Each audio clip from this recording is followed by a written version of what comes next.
Once again, good morning. Do you have an awareness of the kingdom of God in your life? Okay? Do na ba mo'y gitawag nga awareness? Okay? When you say awareness, kanang sense, okay? Or makamatikod bata sa kingdom of God sa atong kinabuhi. Okay? When we try to understand the words, the kingdom of God is here, what comes in our mind? Unsa may mosulod sa atong una-una? Some of us will think nga, when we say the kingdom of God, we will say the church. Okay? When we hear the word kingdom of God is here, some of us moingon ta nga, wala pa man, kay wala pa nibalik ang Ginoo sa ikaduha. But as what Jesus said, the kingdom of God is here. What is this kingdom that he's talking about? Every one of us has different awareness of the kingdom of God. Kitang tanan, managlahi ta og awareness mahitungod sa gingharian sa Dios. For some, it's already here and now. But for some, wala pa diha. This is basically attributed to their rock-solid faith and close intimacy with God. Makaingon ang sa Kristohanon nga ang gingharian sa Dios miabot na, o ang sa Kristohanon makaingon pod siya nga wala pa niabot ang gingharian sa Dios ngano man naglahi man ang ilang tubag tungod kay managlahi pod ang ilang pagtuo o ang ilahang intimacy or closeness sa Ginoo. Kato mga tao nga hugot, okay, ang ilang pagtuo ngadto sa Ginoo o they are very close to God. They are very intimate with God. Okay?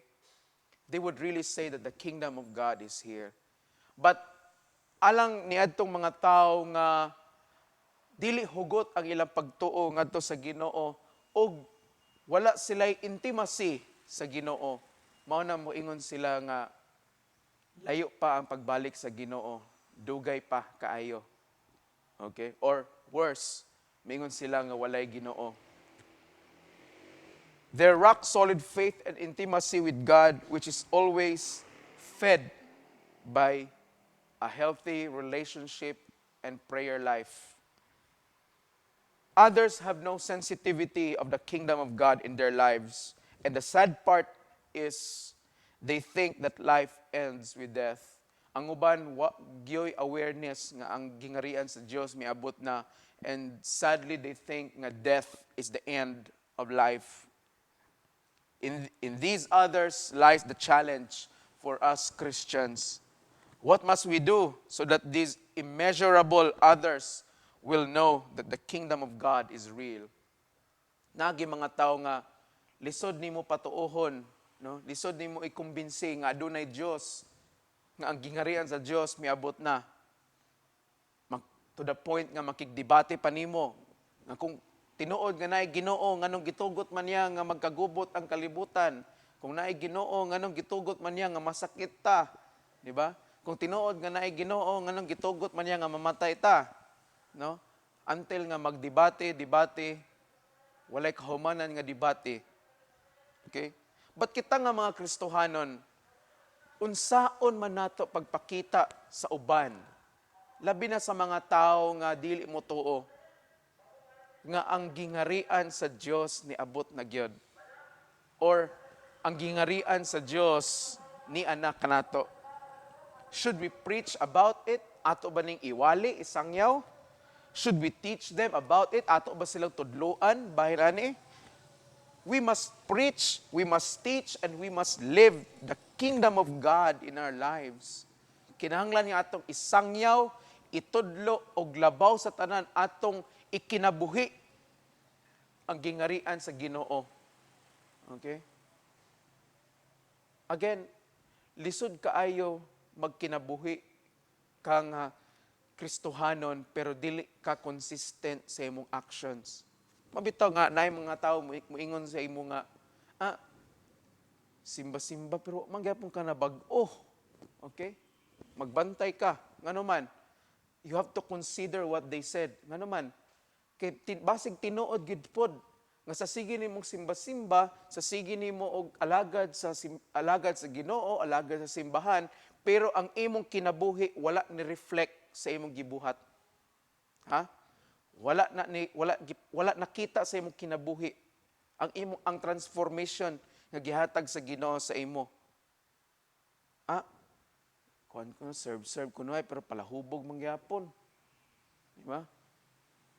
Serve kunuhay pero himalikas mangyapon. Chismosa mangyapon. Chismoso, labtunon mangyapon. Now we have to consider those things, no? Mao na nga pabalik-balik na kong isulti, kinahanglan susihon gid nato atong kaugalingon. Okay? Ato bang gipuy-an? Ato bang gipuy-an ang gingarian sa Ginoo? Ato bang gipuy-an, ato bang gikinabuhi ang mga pagtulon-an nga atong nakuha gikan sa simbahan? Kay ngano God, dili pwede nga mahimutang inconsistent. We cannot be inconsistent with our words and actions. Manay giingon nga we should do what we preach. Ha? Atong himuon kung unsa ang atong gisangyaw, unsa atong giwali. No? We should walk the talk. Okay? Butangan nato nagkamot og tiil ang atong gipangsulti. Dili pwede nga maayo lang ka magmundasig sa uban nga pag hinulsol na, pag binut-an na, okay, kay ang Ginoo maluluyon, mapinasayloon. Yes, tinuod na tanan imong gipangsulti. Pero ikaw mismo wala ka nag-apply ana. Manang giingon sa katong previous nato nga mga ebanghelyo, sa giingon ni Kristo, sunda ang ilang gisulti. Okay, ay tuuhi ang ilang gisulti, pero ayaw sunda ang ilang gihibuhat. Ha? Tinuod, insakto ang prinsipyo, insakto ang mga kamatuoran nga ilang giingon, nga giwali. Pero giigna ni Kristo, no, ay mga disipulo against the Pharisees, pero ayaw sunda ang ilang gihimo sa mga Pariseo. But kita mga Kristohanon, we should do what we preached, no? Atong himuon kung unsa atong gisangyaw. Otherwise, we will have no awareness of it, and we would continue to live our lives without fear of sin. No? Mani angay natong timan-an. Dili ta mahadlok sa yawa. Angayan ta mahadlok sa sala. Ha? Kay usahay baliktad na nga atong hunahuna. Mas nahadlok ta sa yawa, nya di ta mahadlok makasala. Nasayod ba mo nga nganong musulod ang yawa, musulod ang yawa sa atong kinabuhi aron magsinamok tungod sa sala? Because of sin. Mo na makasinamok ang yawa. Ngano man? Because of sin. Tinuod, nagsulti ang Biblia, di kita angay mahadlok sa yawa. Ningon pa man gani nga sukli ang yawa, ug mudagan siya. Resist the devil and he will flee from you. Di ta angay mahadlok niya, mas mahadlok ta nga makasala. Ngano man? Kay every time we sin, we make an entry point for the devil in our lives. And if we have no awareness nga ang gingarian sa Dios na nasa ato that's mao na nga ang maghari gid sa atong kinabuhi ang mga buhat sa yawa, no? The kingdom of God is already in us, and we know Jesus, and we who have a relationship with Him. Labi na sa mga dugay na kay Kristohanon, ang gingarian sa Dios naa na sa ato Bisag dili pa kadugay kay Kristohanon. Nana sa ato nagbato na tag relasyon, ikapila naman ta sige response altar call, ikapila ka naman ang altar call, siguro pabalik-balik ka na siguro, mag-altar call, kinsa katong gusto mo dawat, ang Kristo, bisag man kag dawat, dawat ka lang gihapon sa sunod, no? Sige lang tag dawat-dawat sa Ginoo, pero kuto bratas dawat, wala na to ginorture, wala na to giatiman ang atong relasyon niya, inconsistent ta anang bahina. No?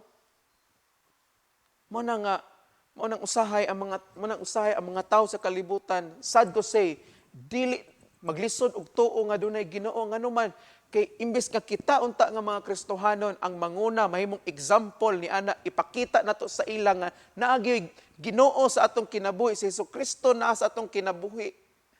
Pero labaw man pud ta. Okay? Nga inconsistent kaayo, wala na to gipakita pinaagi sa atong kinabuhi nga naay Ginoo. Diba? Lain kinang Kristohanon masawayan sa uban ay. Masawayan ka nga Kristohanon pero bati og batasan, ana. Kristohanon pero ulitan, ana ba? Kristohanon pero kawatan. Kristohanon dighatag tights, ana. Kristohanon pero tapulan. Digtunghas schedule. Lain kina masawayan ka. Unya matandog na ba na itong garbo? Mingon na ba rin nga, na mo ko relasyon sa Ginoo, o makakabalo na kay ako ang manaog sa Ginoo. Madipinsa na rin tanga naman, natandog atong garbo. Kristohanon, pero palahubog. Okay ra nang mo inom. Pero kanang miyong ka nga, kada inom ni mo, sige kag kahubog. Ano? Kuyaw na. Dapat consistent. Okay? You have to be consistent nga makita ug labaw sa tanan ang angay makita gyud sa tao. Okay? Ang atong nga naa gyud tay relasyon sa Ginoo. Ano man kung naa gyud tay tinuoray nga relasyon sa Ginoo, mo reflect na sa atong kinabuhi sa tanang aspeto, gikan sa imong pagpanulti, gikan sa imong paglihok, no? Kung unsa nga mga pulong imong gamiton, kung unsa ang imong approach sa kinabuhi, mo reflect na tanan diha, makita na nga naagiday Ginoo nga naabuhi sa imong kinabuhi. The challenge therefore is to share Jesus so that others too will have an awareness of His kingdom. Karong nga panahon daghan na kaayo ang mga relihiyon niini nga kalibutan. Maglumba ang mga relihiyon o sangyaw bahin sa Ginoo. But it's not about kung kinsay pinakadaghan og nasangyawan. It's not about kung kinsay pinakadako og speaker diya sa merkado, pinakadakog tingog nga naglanog-lanog, nga nagsulti nga pag ginulsol ka mo, kay hapit na mo balik ang Ginoo. It's not about kung kinsay pinakadaghan og membro sa kongregasyon. Ang sukdanan is kung kinsa katong adunay tinuoray nga relasyon sa Ginoo unya ilang gipakita sa ilang kinabuhi. Amen. Manay tinuod nga sukdanan.